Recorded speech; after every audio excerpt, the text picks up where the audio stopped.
Justin Tibbetts here, financial advisor with Jazz Wealth. I hope you're having a great day. I'm sort of having a good day too. I want to share a little bit of a story with you and maybe help you and teach you along the way. Our CPA here at Jazz Wealth fired us. Just flat out fired us. Said she prepared our 2018 returns and she said this is where me and you finish working together. Now, you may remember that in the past I did a video on things that you pay up for. Right? Things that you should not try to beat someone down on price, and an accountant was one of them. When I first hired the CPA, I said, what do you do? How do you help us? How can you really, do a good job for us? Tell us the services you offer. She went through the whole thing, and she then quoted me a price. I said, okay, well, I think we have a deal, but, and I'm sort of dead inside when it comes to business. I just want the best deal. I want to get the most out of someone for a service they're offering. I like the service, and I said, okay, here's the thing. I never want to find out that I missed out on an opportunity because you overlooked it or you treated us as a general customer and not someone really special. I never want to find out that we could have went this way versus this way, saved a ton, or had some legal tax advantage because you didn't provide the service. In exchange for treating us like that, and my personal taxes as well, I will pay you twice what you quoted me. She kind of smiled at the time. I'll never forget. She sort of smiled and lit up, and she's like, you, sir, have a deal. And we did great. For a few years, everything was good. She actually found over time that she would rather have more lower-paying customers that don't ask questions and just take whatever she gives them versus having more that pay her more and actually want more engagement. Totally okay. I understand it 100%. So for the remainder of this month, I had been on a search to find a CPA. Now, just like you probably do, you shop around, you ask your friends, you're looking for good suggestions, referrals, etc. I found a guy, and I'm pretty sure that this is going to be a great deal. Anyways, went to see the guy and told him the CPA didn't want to work with us anymore, and sort of his alarms went off. He was like, well, what didn't work out well with them? Naturally, he wanted to make sure I wasn't a pain, and so he figured out I wasn't a pain. I got a good vibe from him. You just sort of know when you work well with people. He was very easygoing, very willing to just share information with me, kind of like I do here on a daily basis with you guys. I just share ideas with you, give you and teach you new things, and I hope that you'll keep us in mind when and if you happen to need us as a service. Well, the guy told me what he would do, and he says, here's the price, and we have a 1-year contract, which was weird. I'd never actually seen that before. And he said, we'd just prefer you work with us for a year. If at any point you want to cancel, we would just ask that you pay the remainder of the balance. Do we have a deal?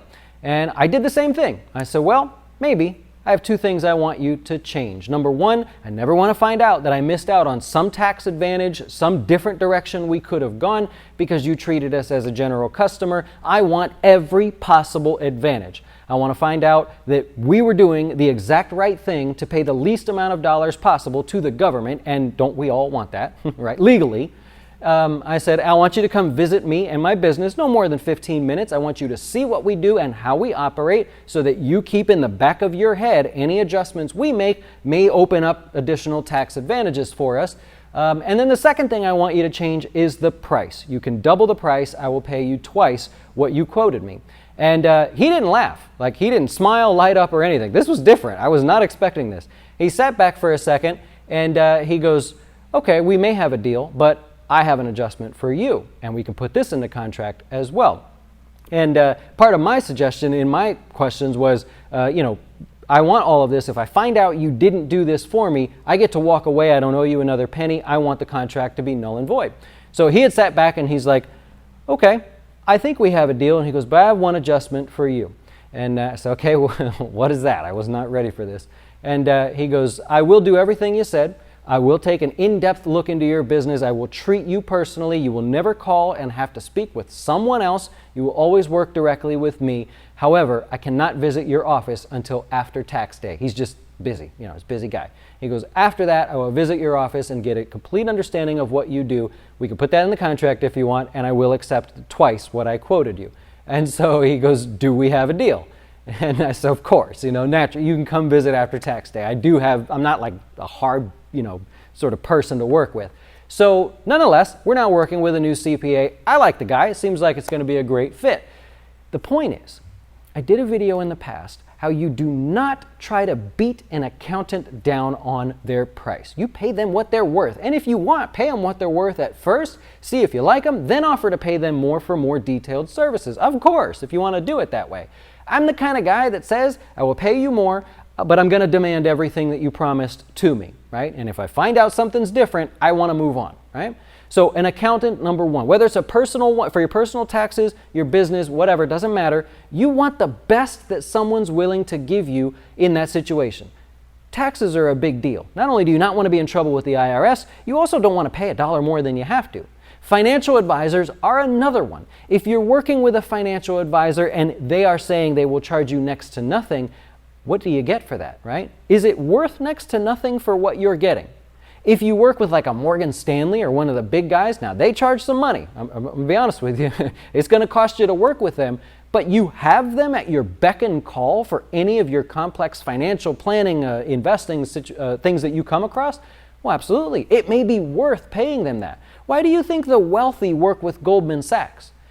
That freaking building that they have is huge. They've got buildings everywhere, and they're just like, you know someone's paying for that. It's probably those wealthy people. However, they're getting every advantage on their investments, their personal finances, and everything along the way. With us here at Jazz Wealth, here we go, insert sales pitch, right? We help with the retirement investments. We make sure you're invested correctly. No fee, no expense ratio funds that we build and manage ourselves and adjust over time. We'll help with your 401k, everything outside of that. If you have questions about anything and you want help, you're more than likely going to speak with me. I try to speak with everybody that I can. And then we're going to teach. I promise that that's what we're going to do. Now, Fidelity has a service just like ours in terms of price, but they don't offer all that stuff. And so you've got to make that comparison.